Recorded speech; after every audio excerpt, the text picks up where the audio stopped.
Olá, pessoal! Vamos falar hoje sobre um assunto bem interessante, forte, a Guerra de Gog ou Magog, que seria a guerra final e o fim do mundo. Será que realmente ele existe? Como é que seria o fim do nosso mundo? Guerra de Gog ou Magog. Primeiro, quando vai ser essa guerra? Existem basicamente três opiniões. Mashiach vem antes e logo depois começa a guerra.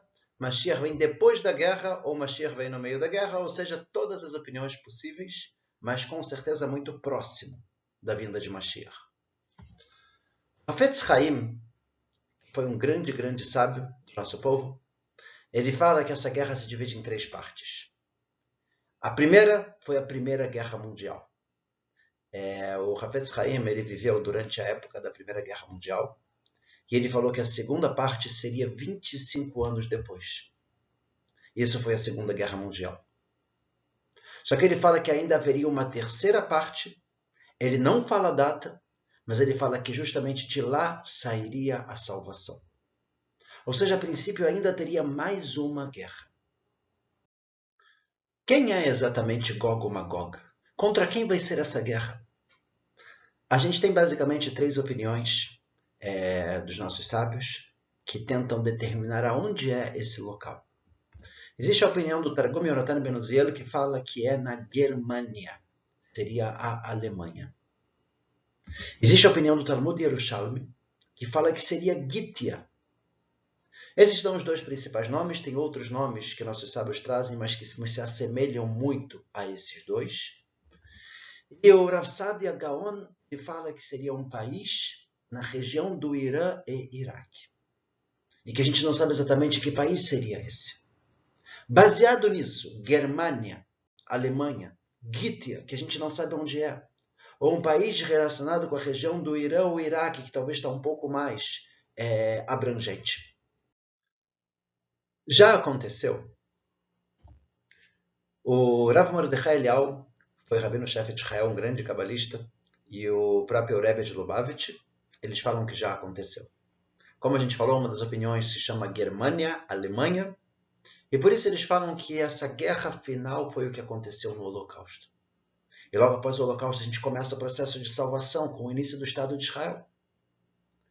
Por outro lado, em um grande livro chamado Sheva Chochmot, ele trata também sobre muitos lugares, de como era no passado, e ele fala que Magog seria, na verdade, Germânia, a Alemanha da Pérsia. Também conhecido como Germânia. Opa! Se não é a Alemanha do mundo ocidental, de Edom, e sim a Alemanha da Pérsia, então a gente começa a entender que talvez seria um outro lugar. Que lugar é esse? A gente pegar a região do Irã. Dentro do Irã tem um local chamado Kerman. A origem desse local, se a gente for pesquisar a fundo, seria Kerman, Germânia, Germânia, Germânia. Existe uma Alemanha dentro da Pérsia. O local da Pérsia realmente é o Irã. Interessante que nossos sábios falam que se a gente não merecer, no momento da salvação, Deus pode colocar um rei contra a gente difícil como Amã. Amã ele era da Pérsia. E a gente vê aqui que a Pérsia tem um local chamado Kerman, e a origem de Kerman é Germânia, e Germânia a gente viu no livro Sheva Chochmot que estaria associado a essa guerra final. Daqui a gente entende que talvez teria uma guerra final onde o Irã estaria envolvido. A gente vê aqui a região Magog, onde a gente vê ali Kerman, pegando parte do território do Irã. Muito interessante, quando a gente começa a voltar no tempo, nessa mesma região, a gente vê ali Germânia, Carmanians, de um lado. Por outro lado, a gente vê o nome antigo desse local, que está ali do lado direito, escrito Satagidia. Satagidia, na verdade, Sata seria moradia de um povo chamado Gidia. O que seria esse Gidia? É interessante que é um nome muito similar ao nome que a gente viu também como uma das regiões de Magog, dessa guerra final. A gente falou que seria Germânia, Alemanha, que no caso a Alemanha da Pérsia. E a gente viu um outro nome chamado Gítia. E agora a gente vê Gídia no mesmo local do Irã. Isso leva a gente a acreditar que talvez realmente a guerra seria contra o Irã. Mas como será exatamente essa guerra? Parece ser uma guerra bastante complicada, mas de lá vai sair a salvação. Para isso a gente vai abrir o livro de Yehezkel, um dos livros do Tanakh, e estudar um pouquinho sobre o que está escrito. Eu vou ler somente as partes que estão em laranja para facilitar o nosso estudo. Está escrito, Vata bimkomcha merketet tzafon, vai vir do seu lugar do norte. Atav yamim rabim mitar, você e muitos povos junto com você. Ou seja, a guerra viria de um povo que está ao norte de Israel. Ve'alita lami Israel, você vai subir sobre o meu povo Israel. Uma guerra contra Israel. Ve'aya bayom mahu, e vai ser nesse dia. Be'yom bo Gog al adamat Israel, quando Gog vier lutar na terra de Israel. Neum Hashem Elokim ta'alech hamati be'api. Hashem vai ficar nervoso. Yerash gadol al adamat Israel, vai ter um grande terremoto sobre a terra de Israel. E o que vai acontecer nesse momento? Venishpatti ito badever ubedam. Eu vou fazer um julgamento sobre ele, com epidemias, com sangue. Vegeshem shotev, uma chuva que cai. Veavnei gabish, pedras que caem dos céus. Eish vegofrit, fogo, enxofre. A mentira lá eu vou fazer cair sobre ele. Velagapav, elamim rabim, asheritoi, sobre os povos que estão com ele. Ou seja, teria uma intervenção divina. Uma espécie de pedras caindo dos céus, granizo, chuva, sangue, morte. Veit gadalti, veit kadashti, eu vou me engrandecer e me santificar. Venodati lenegoim, vão me conhecer aos olhos de todos os povos. Veadeu que ani Hashem, vão saber que eu sou Hashem. Ou seja, o que a gente vê aqui, teria uma guerra contra Israel, viria do norte, muitos povos contra a gente, aconteceria um terremoto e uma intervenção divina nessa guerra, fazendo com que Deus seja reconhecido e que a gente vença essa guerra. A princípio, então, seria alguma guerra contra o Irã, talvez contra os países árabes. E a pergunta é como ficaria o mundo ocidental nesse momento. Vamos ver agora mais uma profecia em Ovadiah, um dos livros do Tanakh. E fala sobre uma visão, Hazon Ovadiah, uma visão do profeta Ovadiah, Koamar Hashem Elokim Ledom, assim Deus diz para o mundo ocidental. Im tagbia kanesher, se você subir e se levantar como uma águia, vem bem kochavim simkenecha, e se você colocar o seu ninho entre as estrelas, Misham moridechani umashem, de lá eu vou te rebaixar, assim jura Deus. Por quê? Mechamas achicha Yaakov techasecha busha venichrata leolam. Pela falta de uma ação correta associada a seu irmão Yaakov, você vai se encher de vergonha e você vai ser cortado. Beyom momdecha mineged, no dia que você ficou de lado. Beyom shevut zarim chelo venochlim baal she'arav, quando vêm os povos lutar contra os portões de Jerusalém.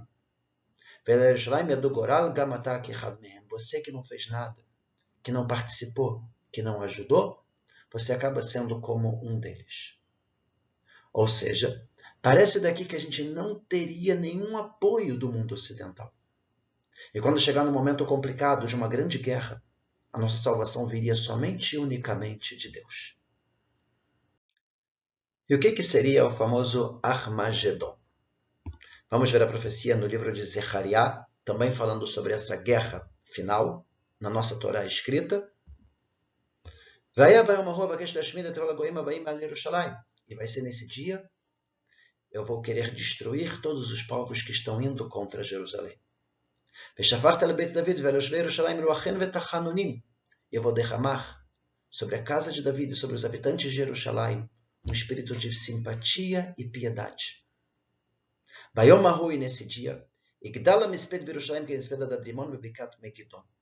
vai se crescer o discurso fúnebre em Jerusalém por todas as mortes que teriam contra esses povos que tentam lutar contra Jerusalém. Aonde seria esse discurso? Aonde seria essa guerra? Ele fala que um dos locais onde teria esse discurso seria um local atualmente chamado de Har Megiddo, o Monte de Megiddo. Har Megiddo, Harmagedon. Daí surgiu a ideia de Armagedon, como sendo um momento de destruição, onde Deus interferiria no mundo, destruiria as pessoas que querem acabar com o povo de Jerusalém e salvaria o nosso povo. Como será essa guerra? A gente vai resumir um pouquinho. Yehezkel fala que teria uma guerra mundial onde lutariam contra Israel. No Zohar, fala que teria uma luz no céu. E o Abarbanel, ele explica que essa luz seria uma ideia de atontar, o que muito provavelmente está associado a alguma bomba atômica, alguma guerra bastante complicada que viria a acontecer.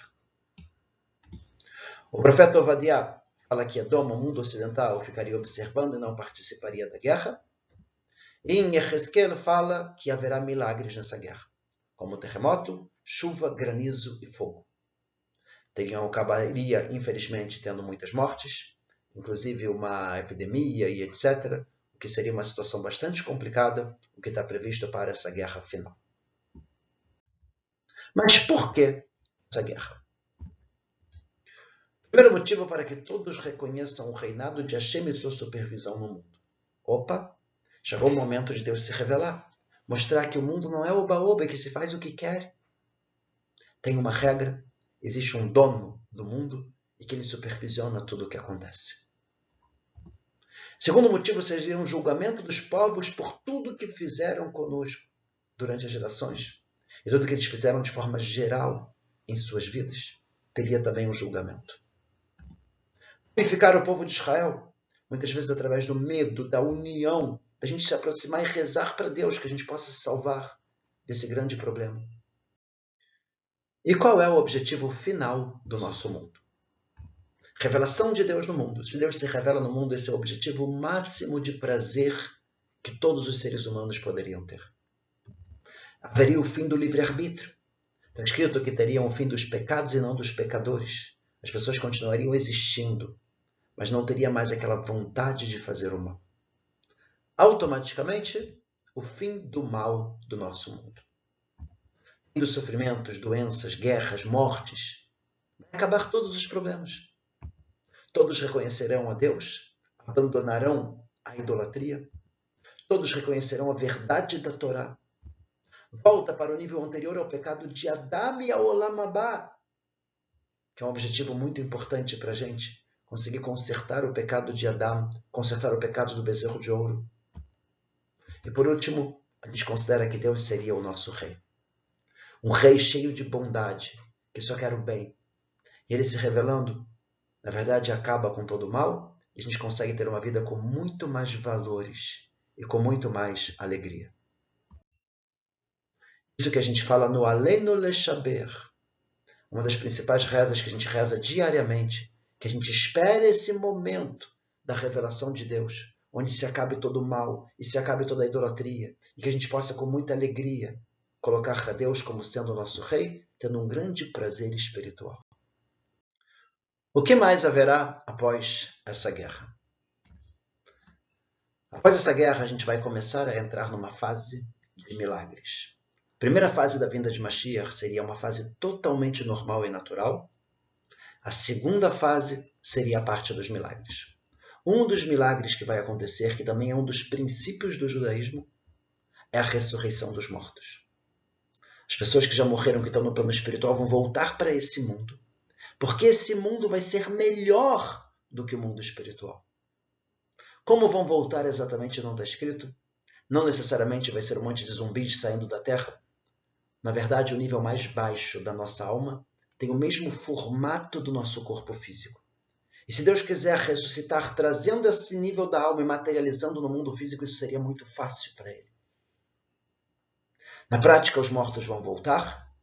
E a pergunta é, quem exatamente vai voltar? Para isso existem duas opiniões. Uma opinião fala que todos voltam. Outra opinião fala que somente as pessoas boas. E logo após a ressurreição dos mortos, haveria o julgamento final.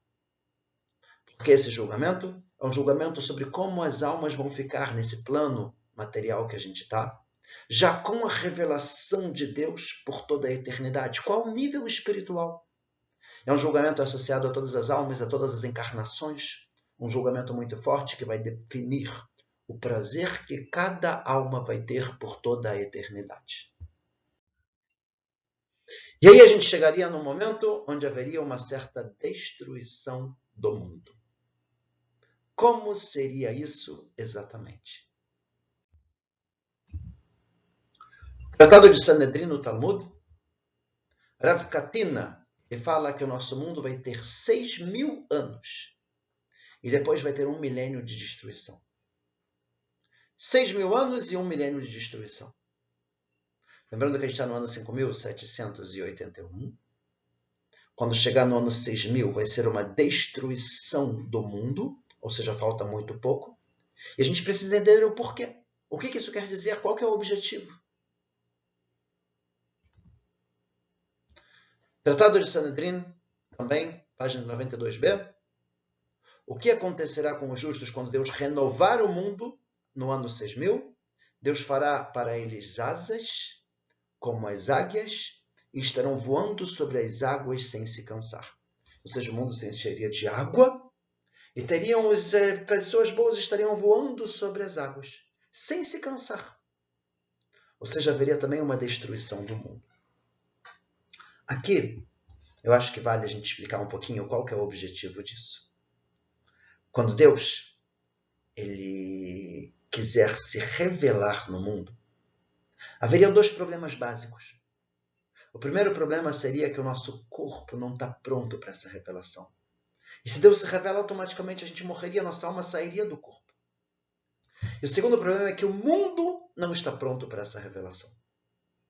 E agora, qual que é a solução? Para o ser humano individualmente, todos teriam que morrer e ressuscitar.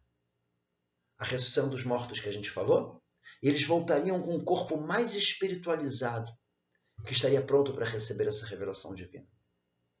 E a mesma coisa também o mundo, ele teria que se renovar, ser destruído e se renovar, para que ele possa aguentar essa revelação divina. E por isso teria a morte das pessoas e a ressurreição dos mortos, e uma certa destruição do mundo e uma reconstrução.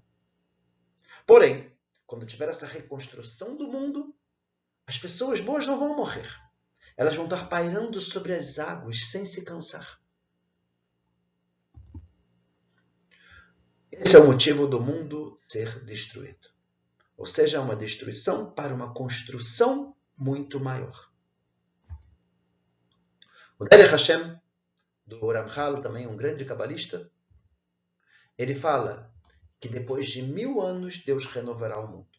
Ou seja, essa destruição a princípio seria do ano 6.000 até o ano 7.000. No ano 7.000 teria uma renovação. O mundo precisa ser destruído e reconstruído para poder receber a revelação de Deus.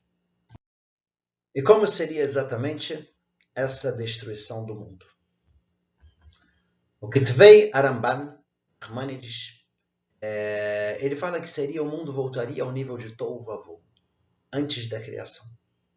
O Ramchal, um grande cabalista, ele fala o que quer dizer isso exatamente? O mundo se enche de água e os tzadikim, as pessoas boas, tornam-se como se fossem anjos. Essa é a primeira opinião, uma destruição de verdade, onde as almas boas estão parando pelas águas. Segunda opinião do Maggid Mesharim fala que teria uma destruição do mal, do Yetzer Hara, o mal interno dentro das pessoas que seria destruído, mas não o mundo como a gente conhece. Terceira opinião, Beta Bechirá, do Meiri, ele fala que teria uma destruição material, moral e ética no 6º milênio. Aqui ele muda. A gente falou que o mundo teria 6.000 anos e seria destruição. A gente entendeu, e a maioria das opiniões entendem, que o mundo teria 6.000 anos e depois teria mais de destruição. Só que ele entende que não. O mundo teria 6.000 anos e o 6º milênio, a partir do ano 5.000, teria uma grande destruição de moral e ética que a gente vive hoje em dia. Quarta opinião do Rabbeinu Bechaye, a A destruição final será no 50º milênio. E a cada 7 milênios haverá uma destruição parcial. O Dato Tvonot, ele fala que Deus fará para eles asas, para as pessoas boas, e se elevam sobre as necessidades mundanas. Haverá abundância material, mas já não vemos prazer físico e sim no espiritual. Ou seja, a destruição seria nos nossos valores errados. Teria muita abundância material, mas isso já não fala mais nada para a gente. O maior prazer é o espiritual. Ou seja, tem opiniões que falam que teria realmente uma destruição verdadeira no 6º milênio, mas tem opiniões que falam que não. Seria uma destruição de moral e ética no milênio que a gente está atualmente. Ou pode ser que seria uma destruição simplesmente pelo fato de a gente se elevar acima dos prazeres materiais. Mas não necessariamente vai ter uma destruição do mundo físico, como muitas pessoas imaginam. E mesmo se for, na verdade não é uma destruição. É quebrar para reconstruir mais alto. E as pessoas boas, que vão ter somente pessoas boas nesse momento, elas não vão morrer. Elas vão estar acima dessa destruição. Ou seja, acaba sendo simplesmente uma bondade de Deus para levar a gente para um nível mais elevado. E qual é o objetivo final? Ramban Nachmanides, após a ressurreição dos mortos, nosso mundo será diferente e não haverá mais mortes. Mundo perfeito, revelação divina, vivendo para sempre. O nível do Olam Haba, a gente fala que chegaria a partir do ano 7000. O Ramchal, em Dato Tvonot, explica um pouco como seria a divisão dos milênios. O 7º milênio, que seria a partir do ano 6000, haveria uma destruição como uma preparação para um novo mundo. O 8º milênio, a gente chegaria no nível do Olam Haba, um mundo mais espiritual e puro. O corpo se anula perante a alma. O corpo e a alma receberão um prazer espiritual. 9º milênio, Olam Haba, numa revelação ainda maior. O corpo se anula mais perante a alma e aumenta o prazer espiritual. E por último, no 10º milênio, Olam Haba no nível máximo para sempre. O corpo se anula totalmente perante a alma e o corpo e a alma estarão juntos, tendo um prazer espiritual muito grande e para sempre. Ou seja, se a gente vai resumir, todas as profecias da vinda de Mashiach têm que acontecer agora até antes do ano 6000. Ano 6000 teria uma renovação do mundo. Quando chegar no ano 7000, começa o nível do Olam Haba, onde a gente vai estar num nível muito alto de prazer, crescendo cada vez mais, se aproximando de Deus e de um prazer espiritual. O Rambam Maimônides, ele traz uma opinião diferente da Kabbalah. De acordo com a opinião dele, após a ressurreição dos mortos, haverá um período para fazermos o bem nesse mundo. Mas depois disso, todos morreriam e o objetivo final seria sim no plano espiritual. Essa seria a opinião de acordo com o Rambam. Vamos dar uma resumida rápida sobre o que a gente falou. Haveria então uma guerra final. Essa guerra a gente chama de Gog Magog, que poderia ser que já aconteceu como sendo o Holocausto ou alguma guerra futura contra o Irã. Nessa guerra haveria sim uma intervenção divina e milagrosa ao nosso favor. E após essa guerra haveria o grande dia do julgamento e a ressurreição dos mortos. Os mortos vão voltar para esse mundo.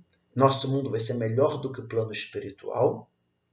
E haveria uma destruição e renovação do mundo no 7º milênio, a partir do ano 6000. E tudo isso com um objetivo positivo. Vai ter a ressurreição dos mortos e a ressurreição do mundo, de forma que a gente vai estar vivendo no mundo mais elevado, com um corpo mais elevado, para a gente poder ter o máximo de prazer possível de sentir a revelação divina. E a gente espera que muito em breve, Bezerra Hashem, que Mashiach chegue e que a gente possa vivenciar esse momento de acabar o mal do mundo e a gente ter um mundo realmente muito especial, com muita bondade e muitos prazeres espirituais.